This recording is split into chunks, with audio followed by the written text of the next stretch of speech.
Paris, July 16th, 1938. An old man descends the stairs of the Place de la Concorde metro station. He moves slowly, carefully, one hand gripping the railing. His wife had asked him not to take the subway. Bad for his heart, she said. But Samuel Insull was never one to listen when he had somewhere to be. He reaches the bottom of the stairs, steps toward the ticket taker, and then he collapses. By the time anyone reaches him, he's gone. Heart attack. 78 years old. The police search his pockets looking for identification. What they find is this: 30 francs. That's about 84 cents. A few opera tickets, and a hotel laundry bill. The laundry bill. That's how they identified him. This was the man who, just 9 years earlier, controlled assets worth more than $4 billion. That's roughly $60 billion in today's money. His securities were appreciating at the rate of $7,000 a minute. He served 1/10 of America's electricity. He was chairman of 65 companies. He appeared on the cover of Time magazine. He received a knighthood from France. And he died in a Paris subway with less than $1 in his pocket. How does that happen? How does the most powerful utility executive in American history, the man who brought affordable electricity to millions, the man who essentially invented the modern power grid, end up here? To understand, we have to go back, way back, to London, 1859. Samuel Insull was born on November 11th, 1859, to a family that was comfortable but not wealthy. His father, and I'm not making this up, was named Insull. That was his actual name. The elder Insull was a tradesman and lay preacher, deeply involved in the temperance movement. His mother, Emma Short, ran something called Insull's Temperance Hotel near Reading. So young Sam grew up in a household where alcohol was forbidden and hard work was expected. He was one of 5 siblings who survived to adulthood. At 14, he started his first job as an apprentice clerk at an auction firm. His handwriting was terrible. He fixed that fast. A senior clerk taught him shorthand, and Sam practiced every single night until he became an expert stenographer. The skill would change his life. By 1877, he'd landed a side job, working 4 evenings a week, 8 p.m. to midnight, taking dictation for Thomas Bowles, a writer and editor at Vanity Fair magazine. Not the Vanity Fair you're thinking of. This was the original British satirical publication. Sam was good at this work, fast, reliable, the kind of young man who showed up early and left late. Then, in 1879, something happened that sounds like the beginning of a movie. Sam answered a newspaper advertisement for a secretary position. He had no idea who placed the ad. It was Colonel George Gouraud, Thomas Edison's representative in London. Gouraud's London home was a replica of Edison's famous Menlo Park laboratory, filled with electrical devices, phonographs, light bulbs. Sam walked through that house and became obsessed. Edison wasn't just an inventor to him. Edison became his idol. And Sam, being Sam, he memorized every single one of Edison's European business contracts, every detail, every term, every number. He didn't know it yet, but he was preparing for an opportunity that would arrive in January of 1881. In January of that year, Edison's private secretary quit. Edison was not an easy man to work for. He kept insane hours, demanded perfection, and had little patience for anyone who couldn't keep up. Edward Johnson, Edison's chief engineer, sent a telegram across the Atlantic to young Sam Insull. Come to America immediately. No details about the job, no mention of pay. Sam's friends and family thought he was insane. You're going to quit your job and sail to a country you've never seen for a man you've never met based on a telegram? Yes, he was. On February 28th, 1881, 21-year-old Samuel Insull landed in New York at dusk, with limited funds in his pocket. This was the year President Garfield would be assassinated, the year Billy the Kid was shot. Edison was just beginning to light up Manhattan. The electric age was dawning, and Sam Insull had arrived just in time.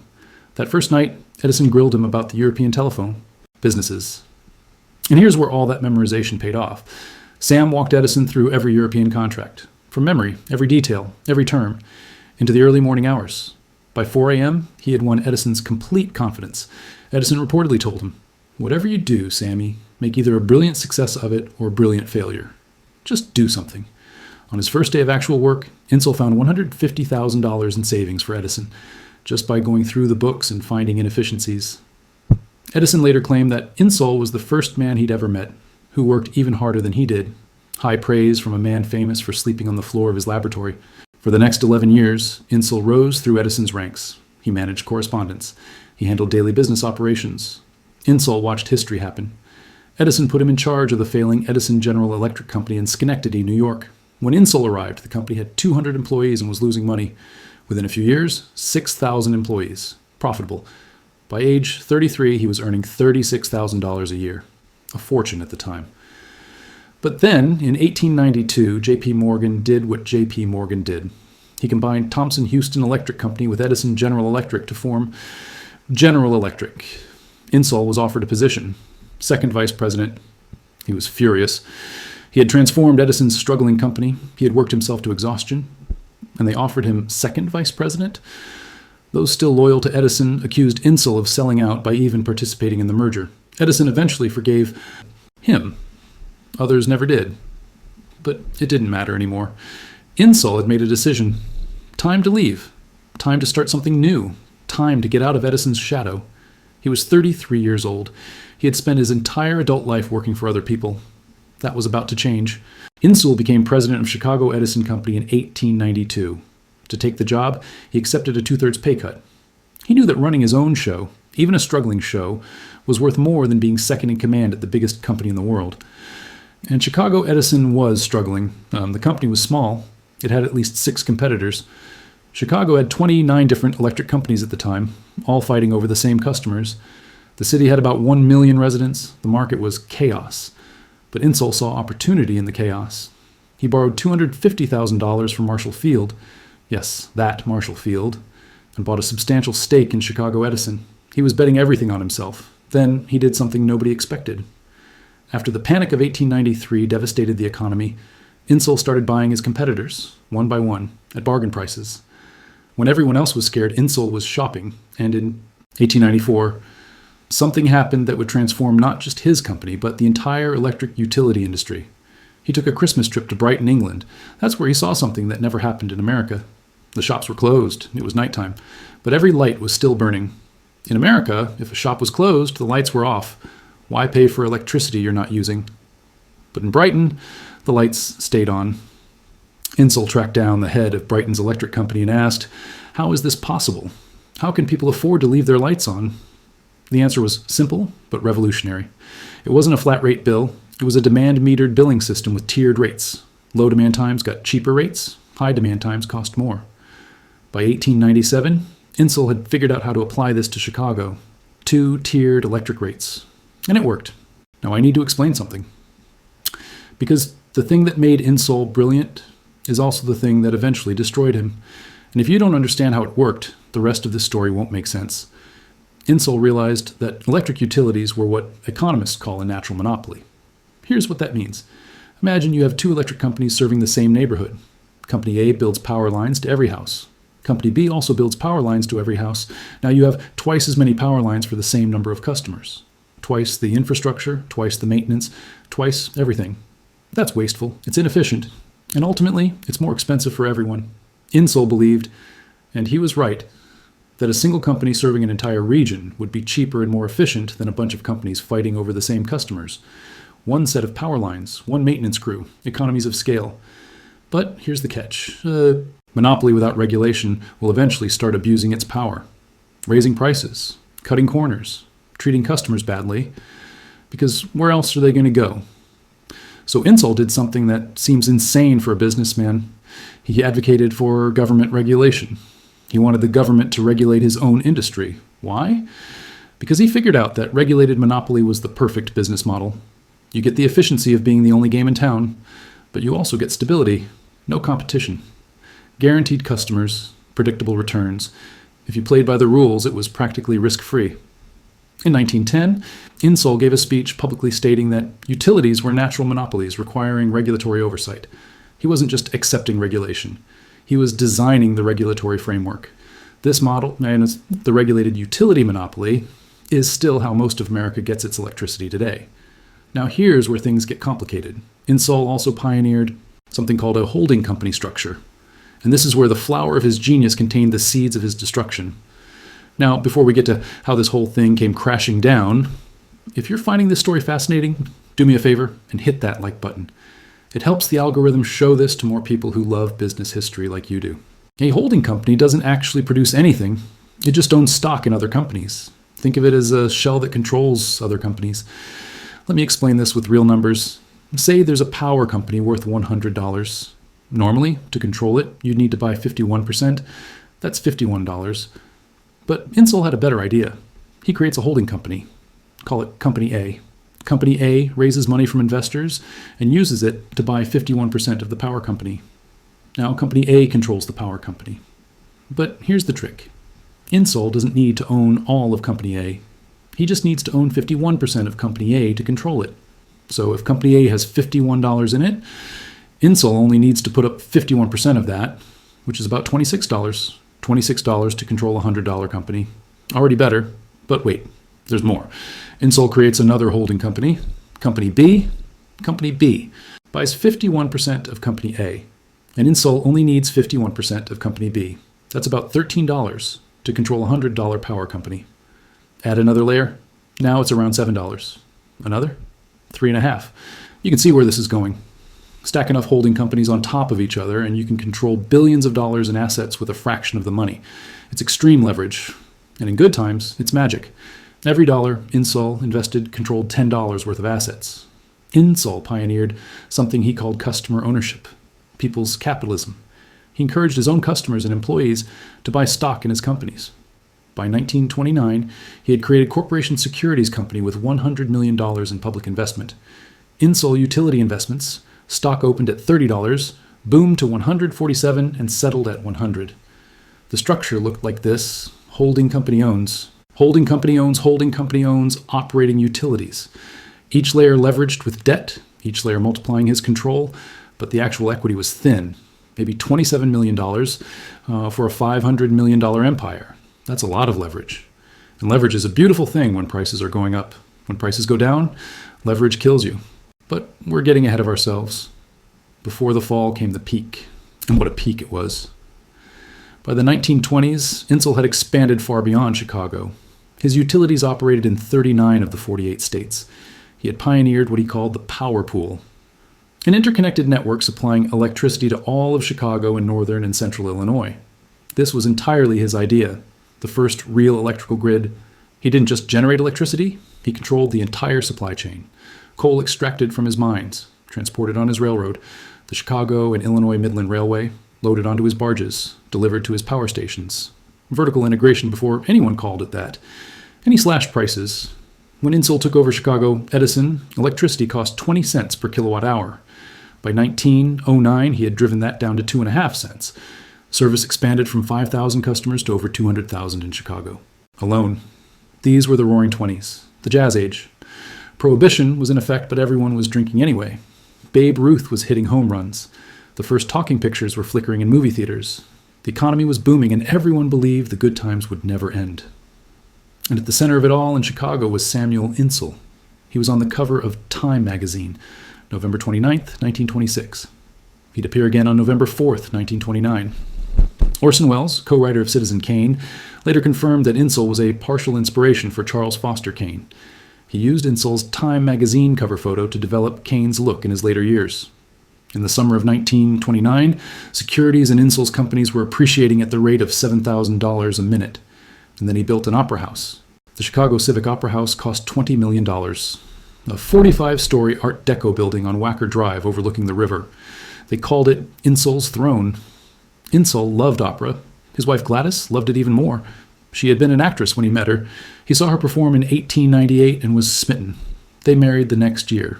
The Opera House opened on November 4th, 1929. Think about that date for a second. November 4th, 1929. Black Tuesday, the day the stock market collapsed, was October 29th. Insull opened his opera house 6 days after the crash. At first, Insull believed he was too big for a depression. His operating companies were sound. They generated real cash flow from real customers paying real electric bills. Nobody was going to stop using electricity just because the stock market crashed. And he was right about that. The operating companies were fine. But the holding company structure, that was a different story. Here's the problem with leverage. When stock prices fall, your collateral shrinks. When your collateral shrinks, lenders get nervous. When lenders get nervous, they call in their loans. When they call in their loans, you have to sell assets. When you sell assets in a falling market, prices fall further. Your remaining collateral shrinks more.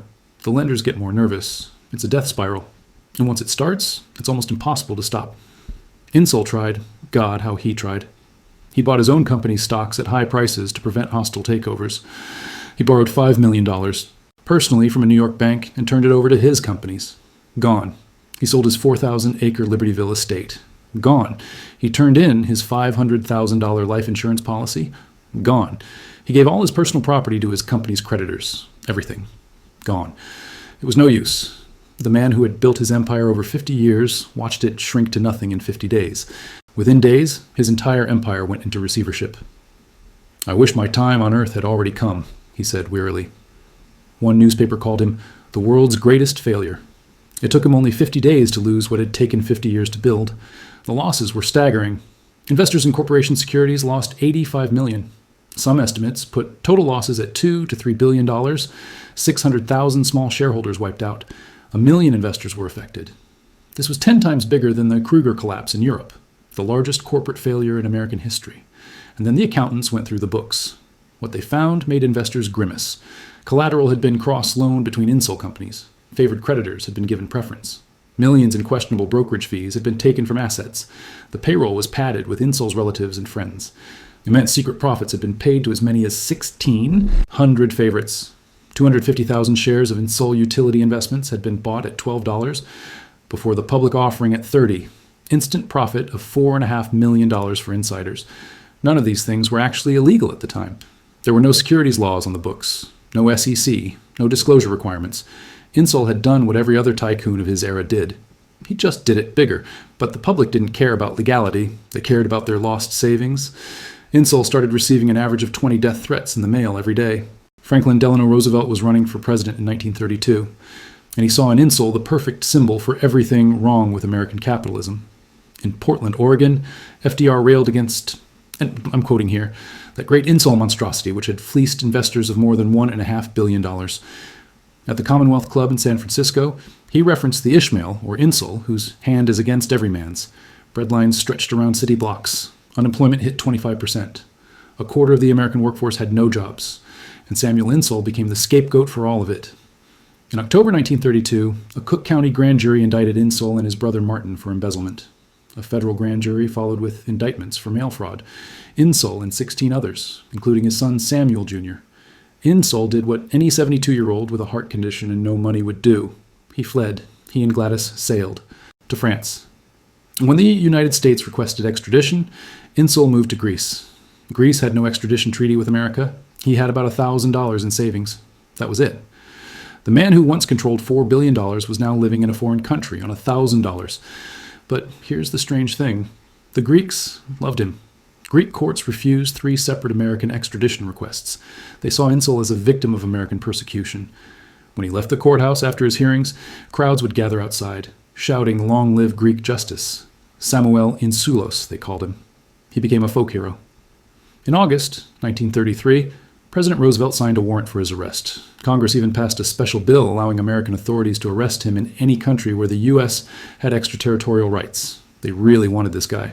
In March 1934, Insole's Greek visa was about to expire.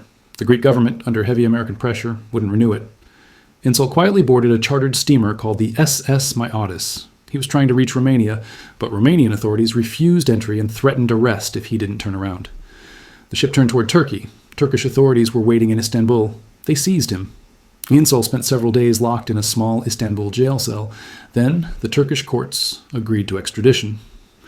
On April 13th, 1934, Insole was released to American authorities. He spent 23 days at sea returning to America. Somewhere off Casablanca, he suffered what was described as a brief heart attack. In May, the ship arrived in New York Harbor at dawn. Waiting on the dock was his son, Samuel Jr., whom he hadn't seen in nearly 2 years. Insole was fingerprinted. He suffered another slight heart attack. He couldn't raise the $200,000 bail. The former billionaire was placed in the hospital ward of Cook County Jail to await trial. The trial began on October 2nd, 1934. The government brought everything they had. A 22-foot bookcase held 2 tons of exhibits. 200 witnesses were summoned. 2 million words of testimony were taken. The trial lasted 7 weeks. But Insole had something the government didn't expect. He had Floyd E. Thompson, former Illinois Supreme Court Justice. And Thompson was brilliant. He walked the jury through Insole's entire life. The English boy who came to America with nothing, the young man who worked for Edison, the executive who brought affordable electricity to millions, the man who cut electric rates by 90%, the man who electrified rural America. Thompson hammered one point over and over. Insole used exactly the same accounting methods the government used. There were no securities laws in the 20s. What Insull did was standard practice. And here's the thing that swayed the jury more than anything else. When the empire was collapsing, Insull didn't cash out. He didn't sell his stock and run. He poured his entire personal fortune into trying to save his companies. He was trying to save his investors. He lost everything, trying to prevent exactly what happened. On November 24th, 1934, after deliberating for only 122 minutes, just over 2 hours, the jury returned their verdict. Not guilty on all charges. All 17 defendants acquitted. Many felt that Insull had been made the scapegoat for the entire stock market disaster. He had been chased around the world, hauled back in chains, and then found not guilty. There would be 2 more trials. Both also ended in acquittal. But being innocent isn't the same as being welcome. Insull couldn't stay in Chicago. Too many people still hated him. Too many had lost their savings. He had been found not guilty by the court, but public opinion had already rendered its verdict. He and Gladys moved to Paris. His wealth had fallen from a peak of $150 million to about $10,000.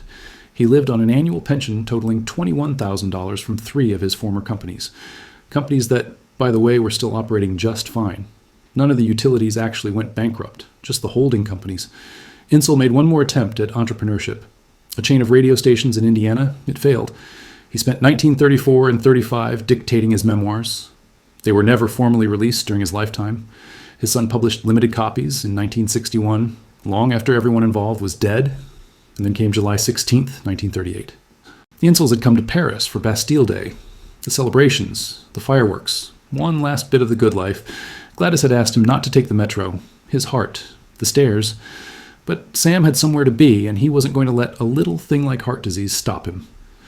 He descended the long flight of stairs at Place de la Concorde station. He stepped toward the ticket taker, and he collapsed.